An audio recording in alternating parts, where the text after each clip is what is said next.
स्वागत है आपका द अननोन राइटर पर, जहाँ कहानियाँ सिर्फ सुनाई नहीं जाती बल्कि महसूस की जाती हैं।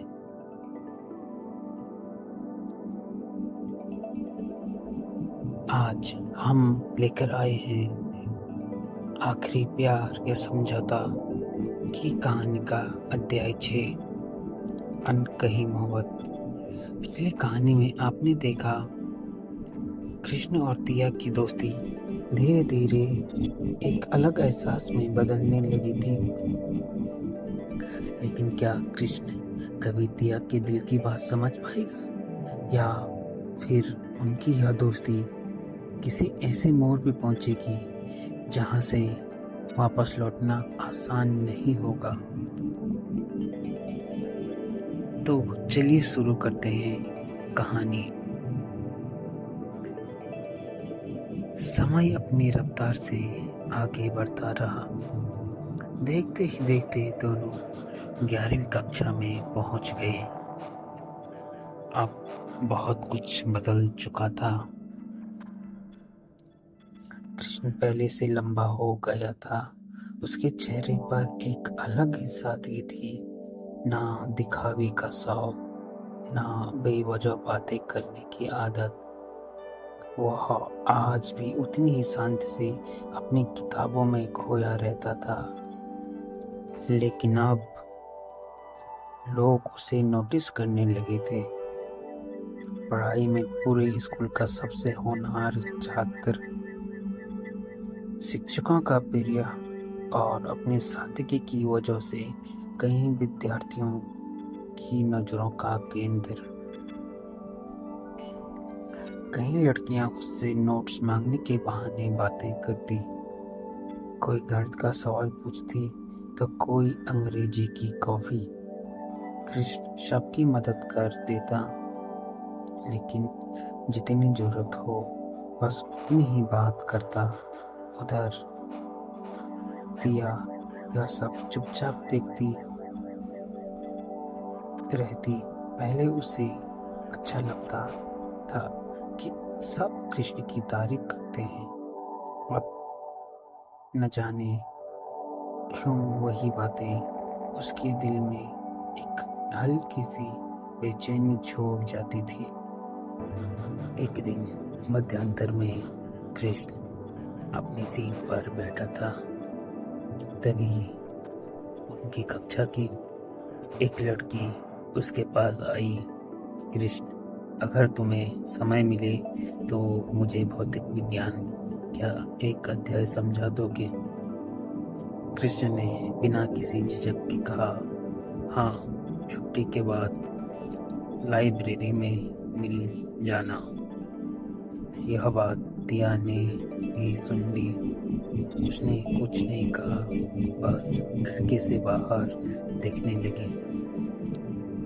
उस दिन पहली बार उसे अपने ही दिल से शिकायत हुई, मुझे बुरा क्यों लग रहा है? छुट्टी के बाद जब कृष्ण लाइब्रेरी की ओर जाने लगा, तिया उसके सामने आकर खड़ी हो गई। घर नहीं चलना? कृष्ण ने सहज होकर कहा, थोड़ी देर में एक अध्याय समझाना है। तिया ने हल्की मुस्कान के साथ कहा, ठीक है, मैं बाहर इंतजार कर लेती हूँ। कृष्ण ने हैरानी से पूछा, इतनी देर? हाँ, साथ चलेंगे ना? बस इतना कहकर वो बरामदे की बेंच पर जाकर बैठ गई। करीब आधे घंटे बाद कृष्ण बाहर आया। तिया अब भी वहीं बैठी थी। तुम गई नहीं? कहा था ना साथ चलेंगे। कृष्ण मुस्कुरा दिया। उसे यह सिर्फ दोस्ती लगी, लेकिन तिया उस आधे घंटे में शायद 100 बार घड़ी देख चुकी थी। दिन बीतते गए। तिया अब पहले से ज्यादा कृष्ण का ध्यान रखने लगी। अगर वो खाना नहीं लाता तो अपना टिफिन उसके सामने रख देती।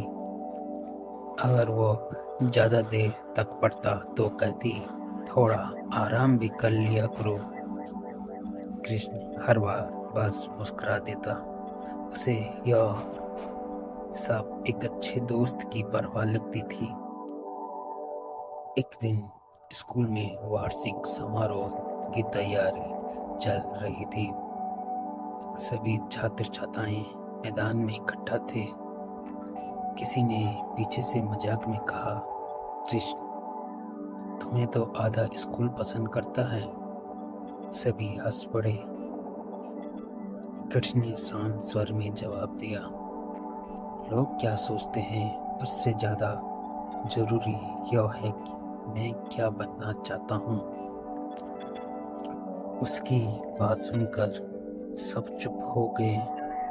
दूर खड़ी दिया उसे देख रही थी। उसकी आंखों में गर्व था और शायद थोड़ा सा डर भी। उसे डर था कहीं एक दिन यह शादी किसी और की जिंदगी का हिस्सा न बन जाए। उस रात दिया ने अपनी डायरी खोली। कुछ देर खाली पन्ने को देखती रही, फिर धीरे धीरे लिखने लगी। शायद प्यार का मतलब किसी को पाना नहीं होता। कभी कभी सिर्फ उसकी हर छोटी सी खुशी में अपनी खुशी ढूंढ लेना भी प्यार होता है।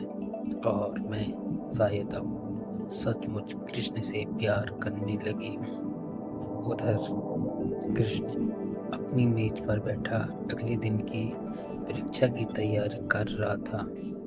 उसे आज भी नहीं पता था कि कोई उसके नाम के साथ अपने पूरे भविष्य की कल्पना कर चुका है। लेकिन कहानी में एक बात ऐसी थी जिससे कृष्ण पूरी तरह अनजान था। या कि दिल में तो प्यार आ चुका था, लेकिन क्या कृष्ण के दिल में भी कोई ऐसा जन्म ले चुका था? और अगर नहीं, तो आगे चलकर दिया कि इस प्यार का क्या होगा? जानने के लिए सुनिए आखिरी प्यारे समझौता का अगला अध्याय। तब तक के लिए मैं हूँ द अननोन राइटर। मिलते हैं अगली कहानी में।